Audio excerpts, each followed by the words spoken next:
Bajo el sol inmisericordia de Texas, 1881, el polvo horneaba las viejas tablas de madera del pueblo de Mercado. Los caballos relinchaban, el ganado bramaba, y los hombres regateaban precios con aliento a whisky y botas gastadas. La última subasta de ganado del otoño estaba terminando, pero una multitud aún se demoraba cerca de la puerta de un corral, donde una yegua alazana temblaba, sus costillas afiladas bajo su piel, sus flancos rayados con sangre seca. Aarón del Valle se ajustó el sombrero contra el resplandor, silencioso como siempre. 35 años.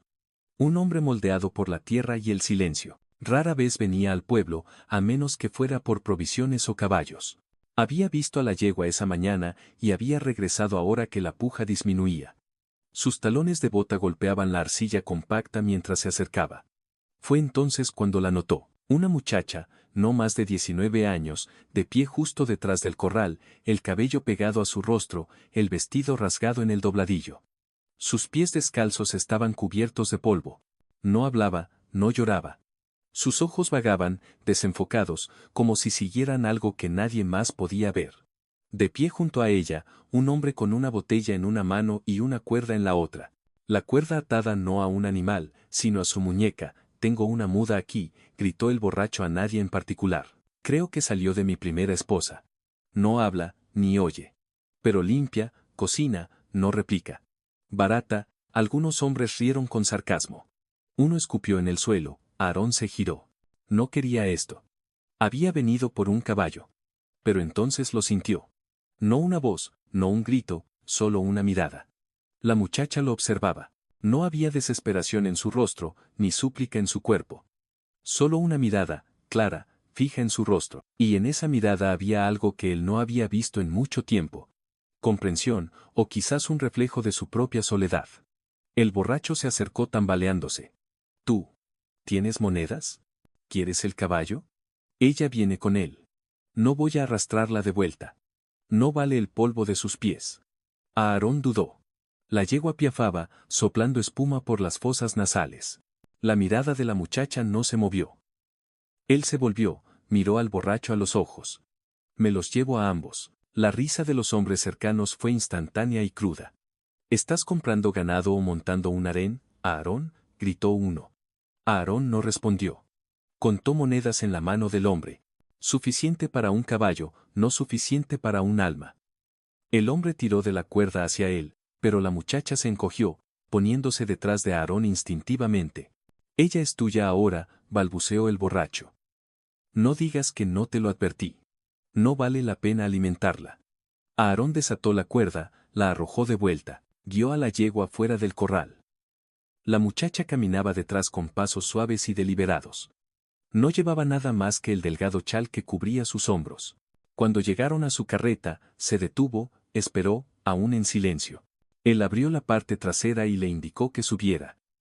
Ella lo hizo, acurrucándose en la esquina como alguien acostumbrado a ser invisible. Mientras él subía al asiento del conductor, sintió un leve tirón en su abrigo. Miró hacia abajo. Sus dedos, pequeños, callosos, habían rozado su manga una sola vez. Ella no lo miró entonces.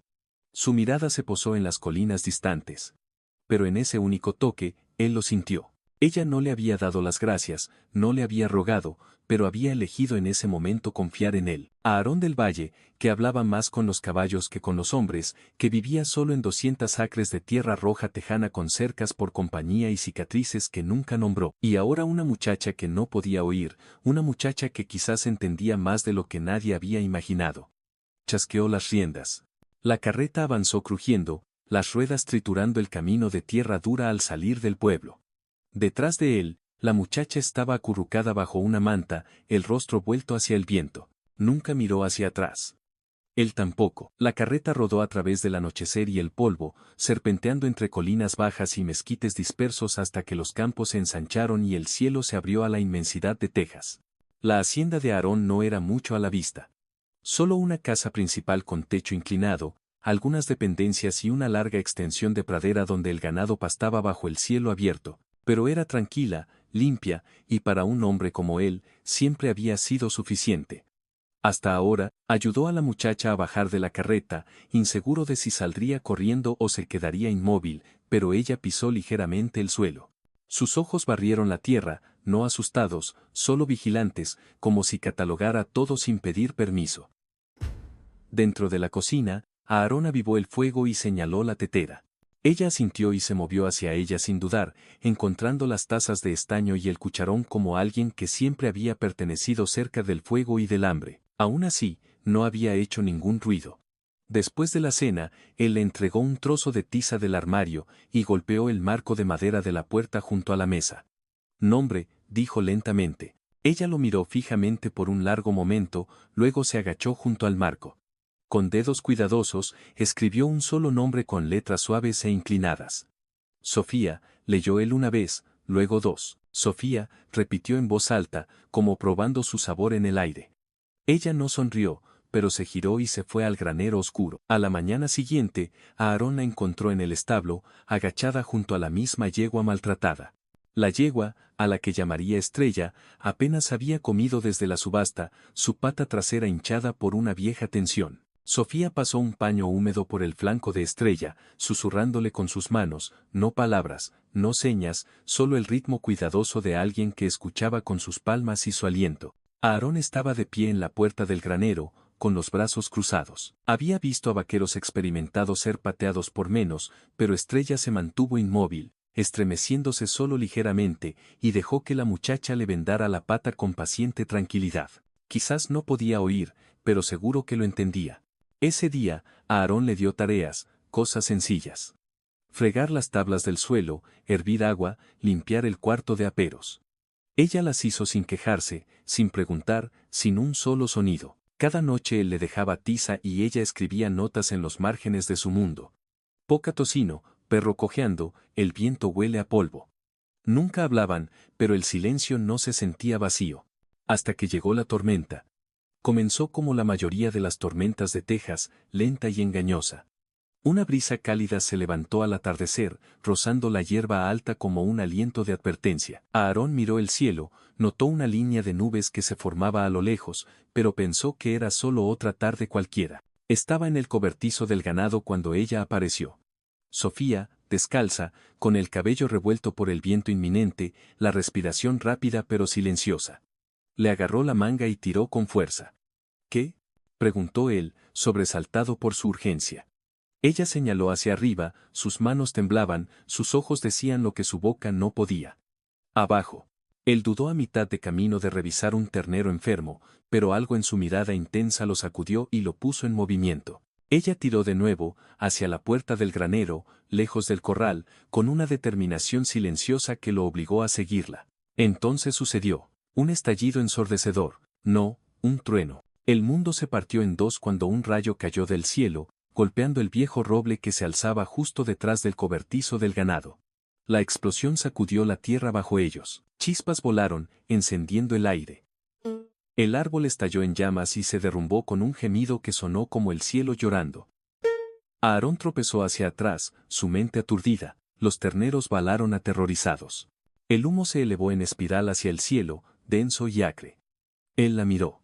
Sofía estaba inmóvil justo afuera de la puerta, su rostro iluminado por el fuego parpadeante, los ojos fijos, el pecho subiendo rápidamente. Ella lo había sabido, no adivinado, no sentido después de que el viento se levantara. Lo había sabido antes del trueno, antes de que el aire cambiara, una premonición silenciosa pero inquebrantable. Aarón caminó hacia ella lentamente, todavía medio en shock. «¿Cómo supiste?». Pero ella solo lo miró. Silenciosa, segura. Esa noche, después de que el fuego fue sofocado y los animales calmados, él se sentó a su lado en la mesa de la cocina. Sin tiza esta vez, sin palabras, solo un hombre con las manos en la madera y una muchacha que no podía hablar.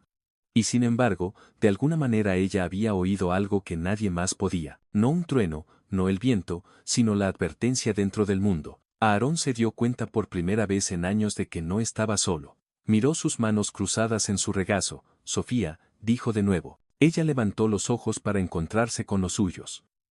El silencio respondió. Y fue suficiente. Desde la tormenta, Aarón había empezado a prestar más atención, no con sospecha, sino con la tranquila curiosidad de un hombre que había vivido demasiado tiempo en silencio, y ahora se encontraba frente a algo que no podía explicar y que, quizás, no quería explicar. Sofía nunca habló. Nunca hizo señas, nunca escribió mucho más que su nombre. No tenía libros, ni educación formal, ni palabras. Y sin embargo, hubo días en que parecía entender más que nadie que él hubiera conocido. Una mañana, cuando la vaca principal se encontraba sola en el pasto sin comer, Aarón lo atribuyó al frío. Tomó nota de vigilarla. Pero Sofía se movió sin dudar. Llevó paja al establo de parto, sacó agua con hojas de menta del pozo y se paró junto a la vaca, acariciándole el vientre en círculos lentos y medidos. Al atardecer, la vaca estaba de parto. Ella lo había sabido. De alguna manera, lo había sabido. Aarón no dijo nada, pero la observó. Esa noche no pudo dormir. Al día siguiente, lo intentó de nuevo. Regresó del pueblo con tensión en los hombros, el peso de una vieja historia pesaba sobre su espalda. El alguacil había hablado con medias verdades y advertencias sobre reclamaciones de tierras. Susurros de que su padre había tomado más de lo que le correspondía durante la guerra. Derramamiento de sangre, reubicaciones, culpa, nada de eso era nuevo, pero nunca dejaba de escocer. No le dijo ni una palabra a Sofía, pero cuando se sentó en el escalón delantero, mirando el anochecer, ella se acercó y se puso a su lado. No habló, simplemente colocó su mano en su hombro, ligera como una brisa, firme como un aliento. Después de un largo momento, Aarón murmuró: ¿Cómo supiste que siento vergüenza por esta tierra? ¿Vergüenza por lo que hizo mi padre para conservarla? Los ojos oscuros de Sofía buscaron los suyos. Luego, lentamente, levantó la mano y la colocó en su pecho, justo sobre su corazón. Después de eso, se dio la vuelta y caminó hacia el viejo roble donde descansaba en silencio la tumba de su padre bajo el cielo de Texas.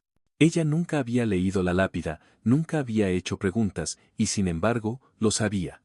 Por la noche, Aarón se revolvía en la cama, sudando por un sueño de fuego de cañón y colinas quemadas. La voz de su padre resonaba entre el humo, áspera, orgullosa, temblorosa. Te di la tierra, Aarón, y te di la sangre que hay en ella. Aarón se despertó sobresaltado, su respiración ruidosa en la quietud, y entonces la vio. Sofía estaba sentada en una silla junto al hogar. Había encendido una sola vela.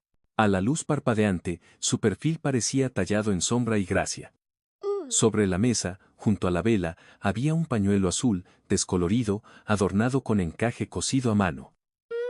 El de su madre, Aarón no lo había visto en 10 años. Había estado guardado bajo llave en un cofre de cedro. Nadie más lo había tocado. Él se incorporó, ¿cómo? Sofía no lo miró. Se levantó sin hacer ruido y caminó hacia la puerta. No necesitaba explicarlo. Él había oído algo que nadie más podía.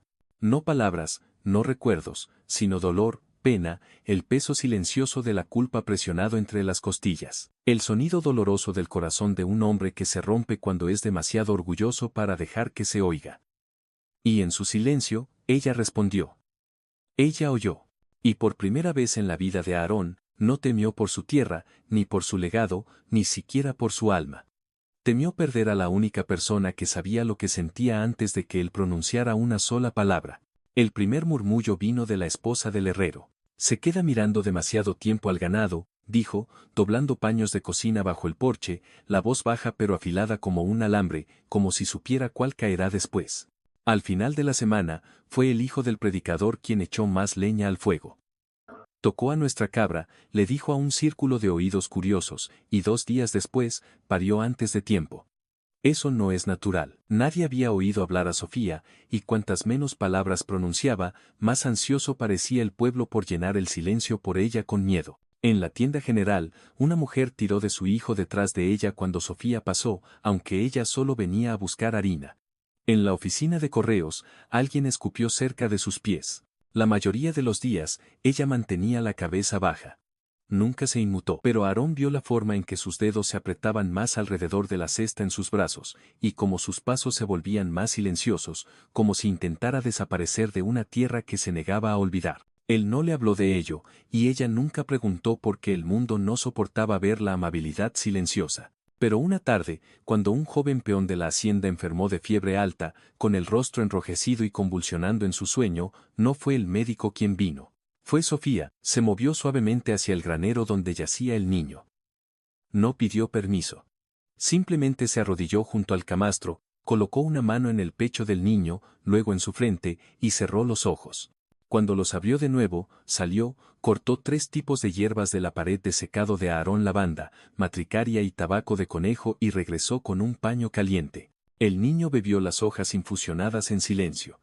Al amanecer, estaba sentado, hambriento de nuevo. Su madre lloró, le tomó la mano a Sofía con tembloroso agradecimiento.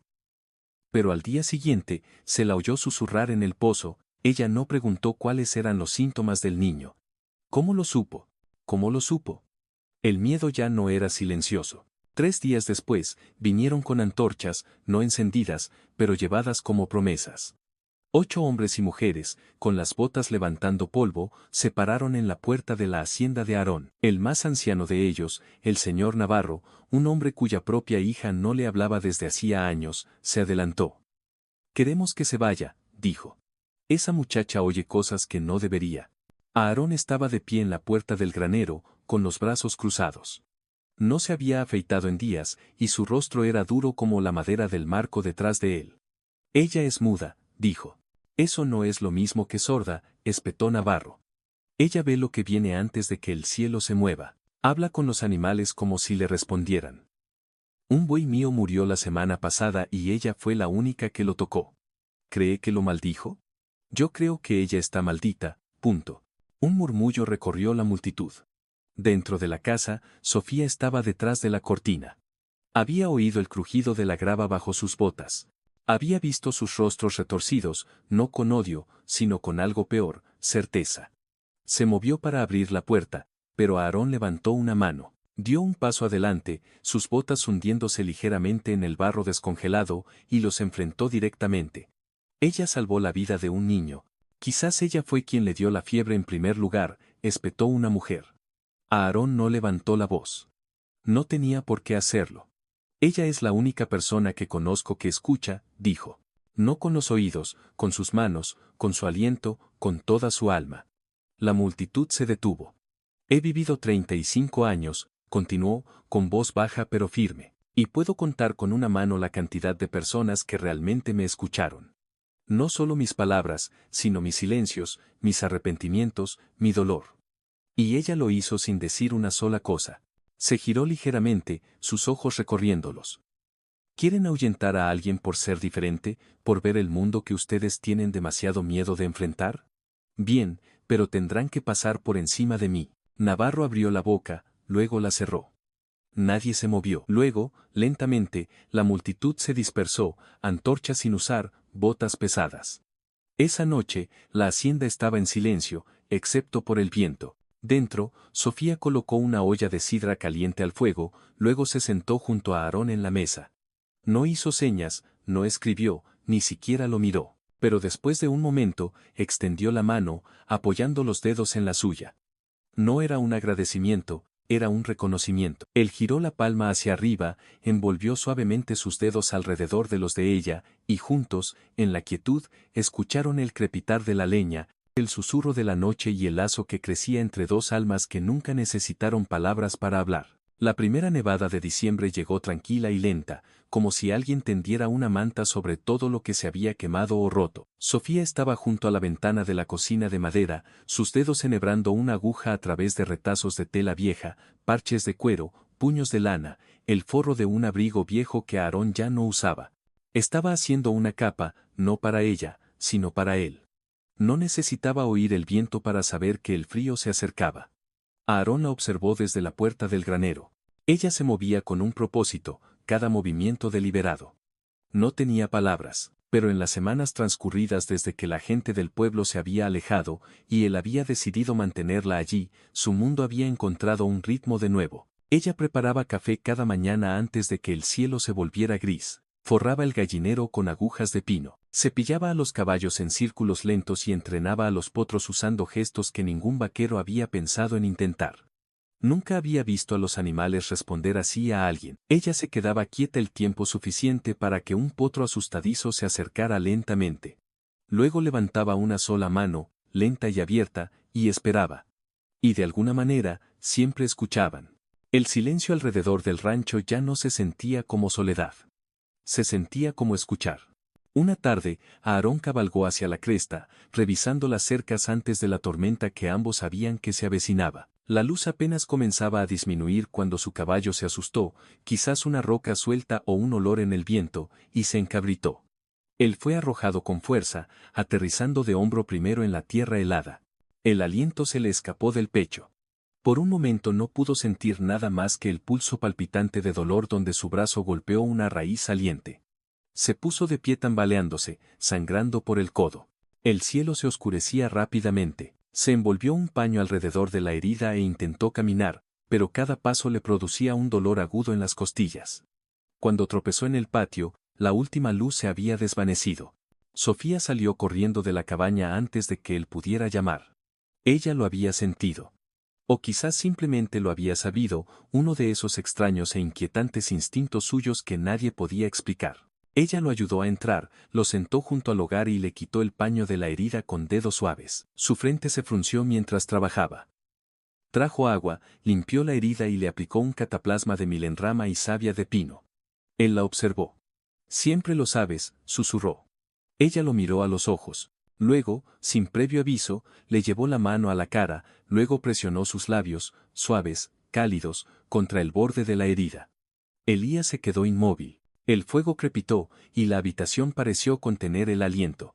Sofía no habló, no sonrió, pero algo pasó entre ellos, como una puerta abriéndose en la quietud. Más tarde, mientras la tormenta arreciaba y la nieve cubría los cristales de las ventanas, Aarón se sentó frente a ella en la mesa. Había tomado un trozo de papel de su cajón del escritorio y había escrito lenta y cuidadosamente, cada letra moldeada con un significado que no podía expresarse en voz alta. Lo giró hacia ella. Quiero oír tu corazón, decía, si me permites escuchar con el mío. Ella miró las palabras durante mucho tiempo. Luego sus dedos se extendieron y las tocaron una por una como si sintiera la verdad dentro de la tinta. Cuando finalmente levantó los ojos, estaban húmedos, pero no de tristeza. Se acercó a través de la mesa y le tocó el pecho. Solo una vez, solo lo suficiente, y entonces, por primera vez desde que había entrado en su vida, sonrió. No una sonrisa educada, no una de miedo o agradecimiento, sino una sonrisa como el amanecer, como algo que se libera después de haber estado contenido durante demasiado tiempo. Afuera el viento aullaba, pero dentro de esa cabaña un silencio más profundo que las palabras había encontrado su voz, y era cálido, y era real. Los días se suavizaron. El invierno aún azotaba las crestas, pero entre las tormentas la vida regresaba lentamente. También lo hizo algo más, algo tranquilo y constante entre Aarón y Sofía. Ella le enseñó el lenguaje de señas. Agua, fuego, gracias. Sus dedos se movían como ramas al viento, y aunque él torpemente, ella nunca rió, solo le tocó las manos, guiándolas hasta que lo consiguió. Él le enseñó a montar. Ella nunca antes se había sentado en una silla de montar. La primera vez se aferró a la empuñadura, con los nudillos blancos, pero él caminó a su lado, hablando en voz baja aunque ella no pudiera oír. Ella se movía con el caballo de todos modos, sintiendo su ritmo a través de sus huesos.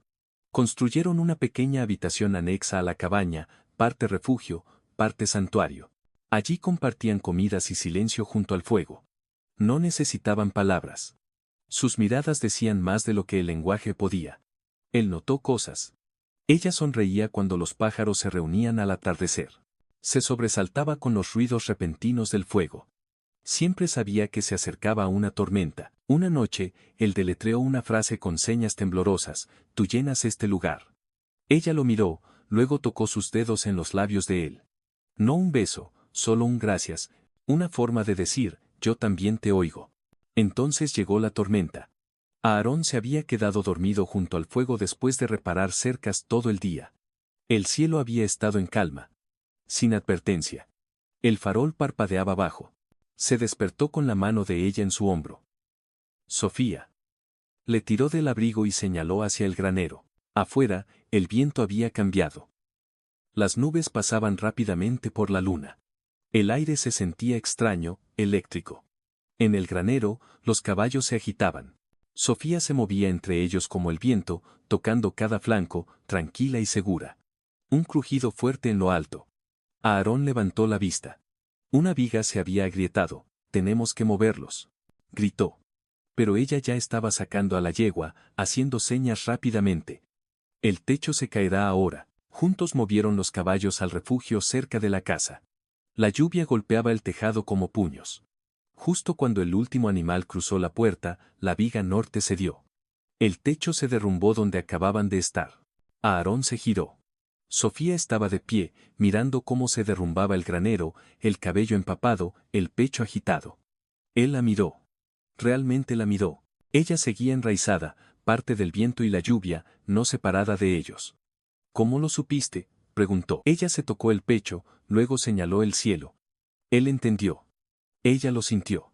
Más tarde, en la cabaña, él le entregó una manta y se sentó a su lado. Le tomó la mano y deletreó. «Perteneces a esta tierra». Ella sonrió, luego colocó la mano de él en su pecho, sobre su corazón.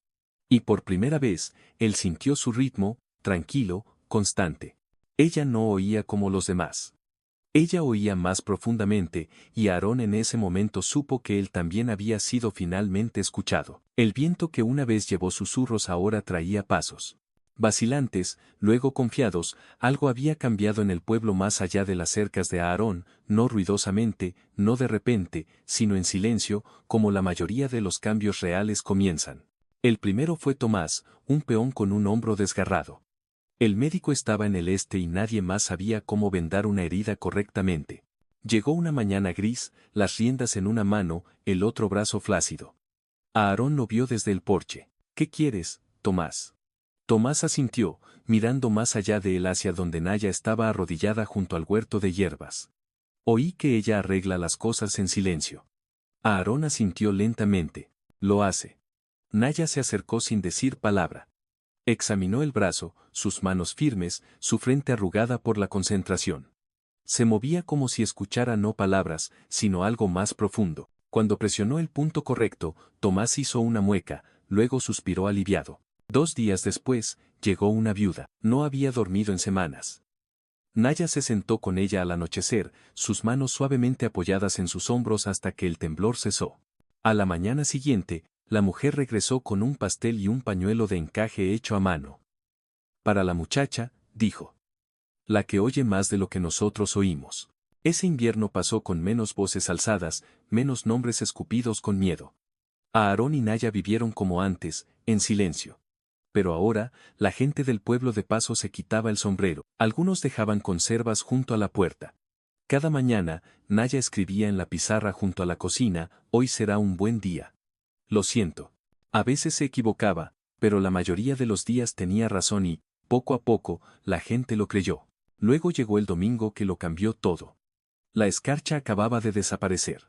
La campana de la iglesia sonó, y antes de que su eco se desvaneciera, el pánico se extendió. Un niño de 7 años había desaparecido de su familia durante las tareas matutinas. Una bota fue encontrada cerca del límite del bosque.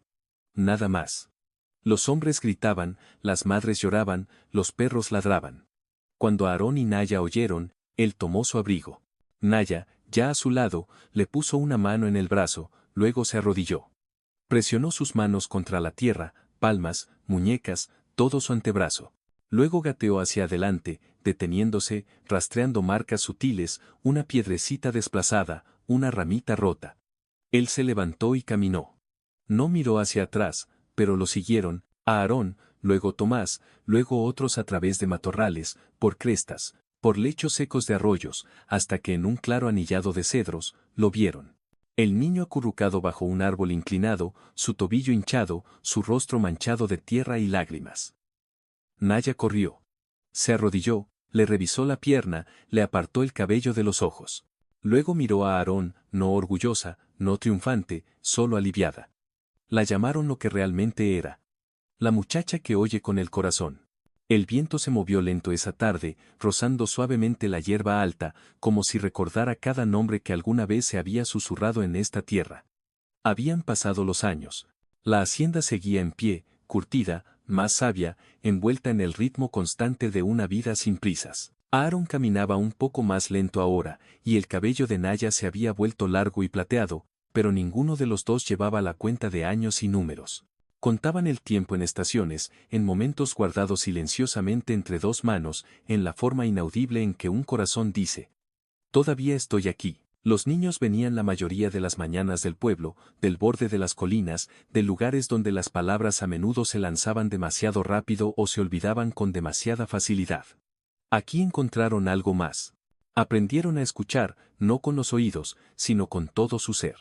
Se sentaban con Naya en el jardín mientras ella les enseñaba a conocer la diferencia entre el miedo y la timidez. En el temblor de la nariz de un conejo, se paraban a su lado en el establo y la veían colocar una sola mano en el flanco de un caballo, calmándolo con solo su aliento.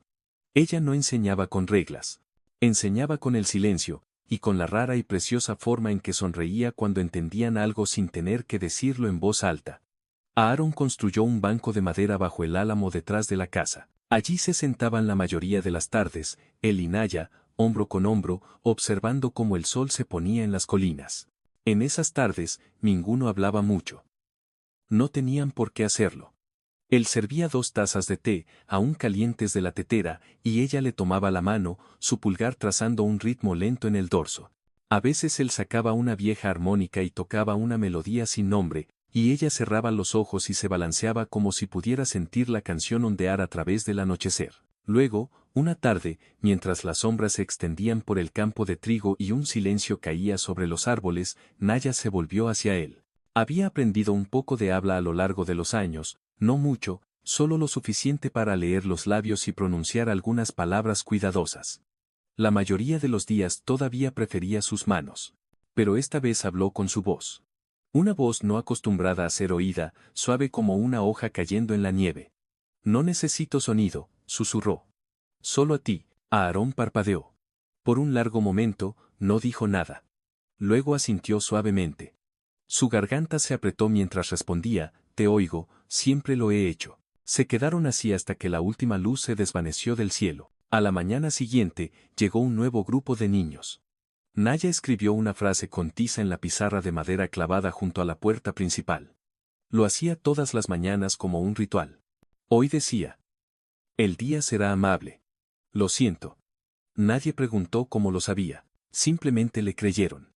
Y cuando la gente mayor del pueblo hablaba de la muchacha que una vez no pudo hablar ni oír, ya no susurraban la palabra bruja. La llamaban la que escucha con el corazón. Algunos todavía movían la cabeza con duda, pero la mayoría simplemente sonreía o asentía o pasaba con un pastel y se quedaba lo suficiente como para irse con algo más suave en el pecho. Ese invierno, un niño se perdió durante una tormenta de nieve. Naya se arrodilló en la nieve fuera del granero, presionó sus palmas contra el suelo e inclinó su rostro hacia el viento. Luego se puso de pie, señaló al oeste. Aarón la siguió durante 3 millas a través de un bosquecillo de pinos hasta que encontraron al niño acurrucado bajo un tronco caído, vivo, asustado, pero a salvo. Nunca la volvieron a cuestionar después de eso. La escena final del año encontró a Aarón y Naya caminando juntos por el pastizal. El cielo era amplio, teñido de ámbar y lila. Sus pasos eran lentos, firmes. Una yegua y su potro pastaban cerca. El mundo estaba tranquilo, pero nunca vacío. Se detuvieron en la cima de la colina. Naya se volvió hacia él y por primera vez rió, no un sonido fuerte, sino una onda de aire que sacudió sus hombros e iluminó su rostro como el amanecer. Aarón sonrió y le besó la sien. Nadie contó su historia. No necesitaba ser contada porque todavía estaba sucediendo. Y a veces el amor más verdadero no es el que se grita desde los tejados, sino el tipo que camina a tu lado en silencio todos los días y nunca pide ser nada más que real. Si su corazón alguna vez se ha detenido ante una mirada que entendió sin palabras, si cree que el amor no necesita una voz para ser escuchado, solo un alma lo suficientemente valiente como para sentir, entonces la historia de Aarón y Naya fue escrita para usted. En las tranquilas llanuras del oeste americano, donde el viento y el silencio hablan el mismo idioma, un hacendado solitario y una muchacha a la que el mundo llamó sorda descubrieron un lenguaje más profundo que el sonido. Es un lenguaje de manos, de miradas, de corazones que sabían escuchar.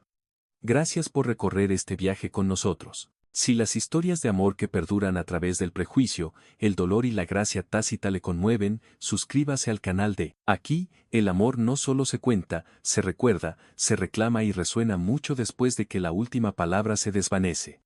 Nos veremos de nuevo en la próxima historia. Hasta entonces, que sus momentos de quietud estén llenos. Y que alguien siempre escuche el corazón que lleva.